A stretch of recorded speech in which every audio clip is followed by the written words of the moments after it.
Just absolutely amazing, and the response is fantastic when you look at it. And then there's will be the view of the right camera. Let me show you one other thing. I'll bring up the menu function here, and I'm going to zoom in for you a little bit. Your picture where you can set brightness and contrast and color, that's nice to have.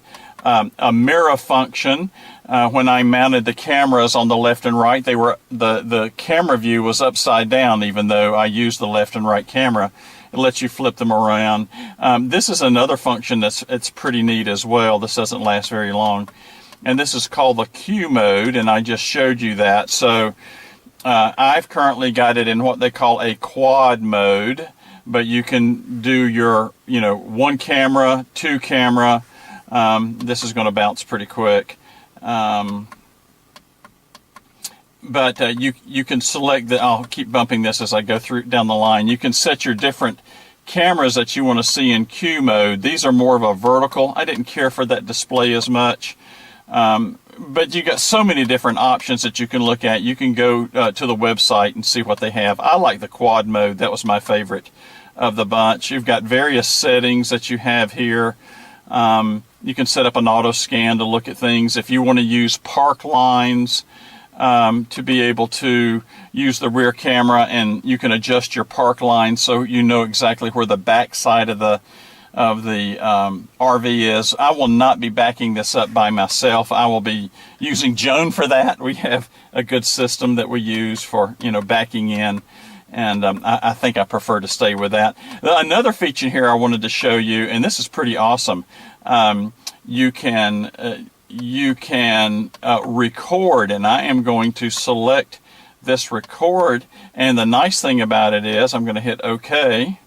And as you'll see, I'm recording now, and I'll get out of the menu mode. So no matter what camera is on, whether I'm in quad mode, or camera 1, camera 2, which is left, camera 3, which is right, camera 4, which is my rear. If you can see this right here, there's a record button, and it never goes away. The nice thing about it is I'm going to power this down completely. I'm going to take all the power off of it.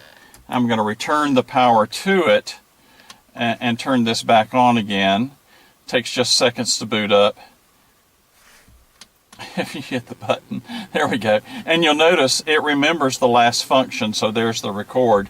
So again, as I'm driving down the road, there's the front view, if we want to be able to have that, which I will use this a lot when I'm not tied to the fifth wheel.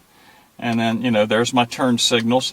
And that's probably the way we'll drive most of the time, just so that I can, see who's running up on my back bumper and those types of things. That will be adjusted down a little bit. I've got it just a tad high right now. But you'll see more of that in the video as we go down the road on the next video as we take off and head to the mountains. So I'm excited about it. So boom, boom, boom. And I can see, is it safe to turn? Is it safe to turn? And then just return back.